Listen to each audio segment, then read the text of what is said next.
Bismillahirrahmanirrahim. Assalamualaikum warahmatullahi wabarakatuh. Selamat pagi anak-anak. Kembali lagi bersama Ibu Tessa di pembelajaran tematik tema 2 subtema 2 pembelajaran 3. Anak-anak diharapkan setelah belajar atau setelah menonton video ini, diharapkan kalian dapat melengkapi peta pikiran dan mempresentasikannya, menjelaskan perbedaan hak, kewajiban, dan tanggung jawab, serta menjelaskan jenis-jenis usaha dan kegiatan ekonomi sesuai lingkungannya. Nah, sebelum belajar, mari kita baca doa terlebih dahulu. Baca doa dimulai. Selesai, amin. Bagaimana kabar kalian hari ini anak-anak? Semoga selalu sehat dan selalu ada dalam lindungan Allah Subhanahu wa Ta'ala. Tetap semangat ya belajarnya. Nah, kali ini kita akan menjelaskan terlebih dahulu mengenai menyajikan informasi teks yang ditemukan dalam peta pikiran. Nah, untuk menemukan informasi teks itu, tentu kita harus membaca terlebih dahulu teks bacaannya. Membacanya seperti apa harus dengan cermat dan juga seksama. Selain itu, informasi yang telah kamu temukan dapat kamu sajikan melalui peta pikiran. Seperti pembelajaran sebelumnya, kalau kita itu sudah membahas mengenai peta pikiran. Nah, seperti itu anak-anak. Nah, setelah itu kita akan membahas mengenai perbedaan antara hak, kewajiban, dan tanggung jawab. Nah, hak, kewajiban, dan tanggung jawab merupakan segala sesuatu yang dapat dilaksanakan manusia dalam kehidupan sehari-hari. Oke, perhatikan contohnya. Di sini ada gambar lingkungan yang sangat bersih. Ya, nah tidak ada sampah satupun. Nah, mendapatkan lingkungan yang bersih merupakan hak setiap warga masyarakat. Setiap warga negara, termasuk kita semua, kita berhak mendapatkan lingkungan yang bersih, yang aman, yang nyaman, dan tidak banyak sampah. Itu merupakan hak kita sebagai manusia. Nah, selanjutnya di sini ada orang yang sedang membuang sampah pada tempatnya. Nah, perlu kalian ingat juga bahwa sebelum kalian mendapatkan hak, kalian juga harus melaksanakan kewajiban terlebih dahulu. Yaitu apa? Menjaga kebersihan lingkungan. Contohnya apa? Membuang sampah pada tempatnya. Jangan dibuang di mana saja supaya kita mendapatkan hak kita sebagai warga negara, yaitu lingkungan yang bersih. Setelah itu, selain daripada kewajiban, kita juga harus bertanggung jawab nih terhadap lingkungan sekitar. Contohnya apa? Nah, ini membersihkan lingkungan secara bersama-sama dengan tetangga, dengan orang lain. Nah, itu merupakan tanggung jawab kita sebagai warga negara, sebagai masyarakat. Contohnya seperti di sekolah pun sama. Kita harus menjaga kebersihan kelas misalkan. Nah, supaya apa? Supaya kita mendapatkan haknya. Haknya apa? Mendapatkan kelas yang bersih. Namun kita juga harus bertanggung jawab terhadap kelas kita, yaitu tetap menjaga kebersihan. Seperti itu. Nah, mungkin itu anak-anak mengenai hak, kewajiban, dan tanggung jawab di dalam masyarakat. Nah, di dalam kita juga akan membahas mengenai jenis-jenis usaha yang dikelola secara perseorangan dan kelompok.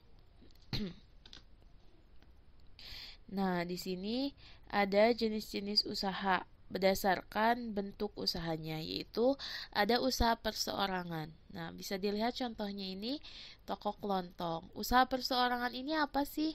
Usaha yang hanya dikelola oleh perorangan. Segala sesuatunya itu ditanggung oleh orang tersebut secara langsung, mulai dari keuntungan dan kerugian, mulai dari modal juga ditanggung oleh sendiri, yaitu disebut dengan usaha perseorangan. Contohnya ini warung, toko kelontong, bengkel, biasanya itu dikelola secara perseorangan. Jadi milik pribadi seperti itu. Nah, selanjutnya ada usaha kelompok. Usaha yang dikelola tentu secara berkelompok. Nih, contohnya ada yang pertama ada firma. Nah, firma itu perusahaan yang didirikan oleh paling sedikit 2 orang. Nah, setiap anggotanya itu memiliki hak melakukan tindakan. Namun, kerugian pun ditanggung bersama-sama, itu yang dimaksud dengan firma. Selanjutnya ada Persekutuan Komanditer atau CV. Nah, CV ini memiliki dua macam anggota, yaitu ada anggota aktif dan juga ada anggota pasif. Anggota aktif berperan menjalankan roda usaha. Yang melaksanakan usahanya itu disebut anggota aktif, sedangkan anggota pasif itu hanya bertanggung jawab memberikan modal saja, seperti itu. Misalkan ada satu perusahaan didirikan berupa CV gitu ya. Ada yang menjalankan usahanya, yang bekerja di perusahaan tersebut, ada juga yang hanya menanamkan modal di dalam perusahaan tersebut, seperti itu. Selanjutnya ada perseroan terbatas, ada PT. Nah, perusahaan yang modalnya dihimpun dari beberapa orang dengan cara menjual saham, yaitu surat tanda keikutsertaan penanaman modal. Nah, kalau di PT ini ada yang namanya saham, yaitu untuk ikut serta dalam menanamkan modal. Jadi menyimpan uang di perusahaan tersebut sehingga kita akan mendapatkan laba atau kita akan mendapatkan untung dari kita menjual dari kita membeli saham tersebut. Itu yang dimaksud dengan PT. Selanjutnya ada BUMN. Nah, BUMN ini badan usaha milik negara. BUMN bertanggung jawab atas kesejahteraan masyarakat Indonesia.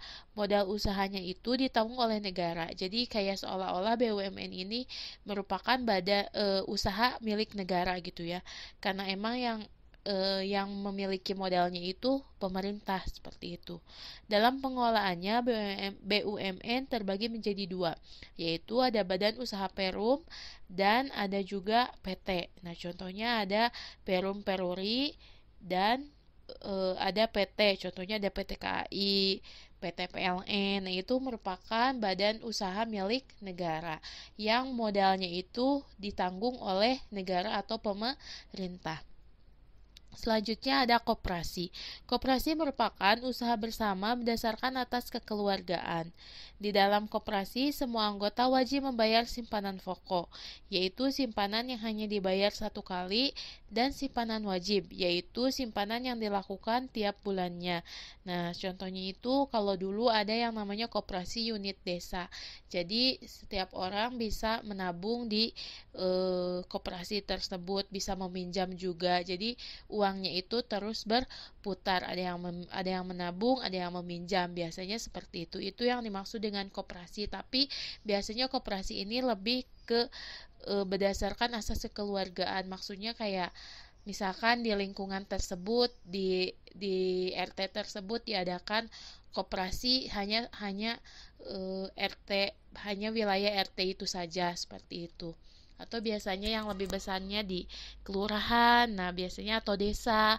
Nah, itu disebut dengan koperasi. Jadi lebih ke kekeluargaan, seperti itu. Oke anak-anak, mungkin hanya itu saja yang bisa Ibu sampaikan. Terima kasih yang sudah menyimak video ini. Wassalamualaikum warahmatullahi wabarakatuh.